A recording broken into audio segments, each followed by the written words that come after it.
Hi, my name is Klementyna, I am from Poland, and I will present you the feminist critique of Habermas, which is a part of my project here at the University of Belgrade.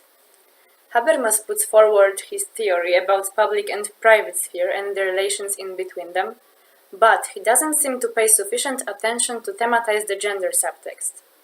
He says that economic and state systems are related to the life world and situated in a context of everyday life.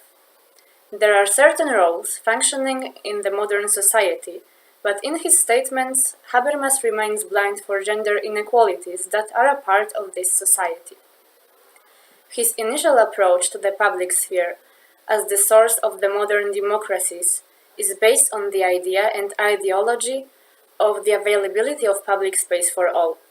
The idea of openness and accessibility of public space is of the main importance in determining the meaning of the public in his work general. However, in reality, this principle can equally serve to hide the real differences in the availability of public space, since public sphere is actually not equally open to all citizens.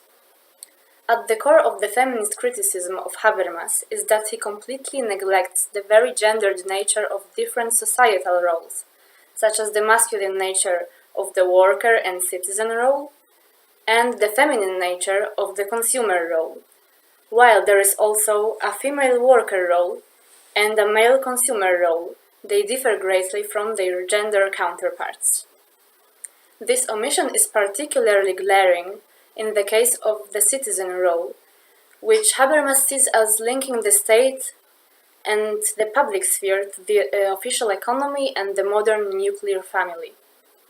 While Habermas claims these links are forged in the medium of a gender-neutral power, it would be more accurate to say they are forged in the medium of masculine gender identity and male domination. In her book called Fortunes of Feminism, Nancy Fraser criticizes the idea of female subordination. She examines the way of development of the second wave of feminism as a play in three acts. The attempt to eliminate gender injustice in capitalist societies after the Second World War is the culmination of the first act. Inspired by socialism, liberalism, and Marxism, feminists have made every effort to erase all limits to women's abilities and discontinue their inequality with men. Fraser is making a point regarding how current society is preventing the future based on more equality. She stated that as long as current gender roles division is taking place, tomorrow with universal function of both sexes is not attainable.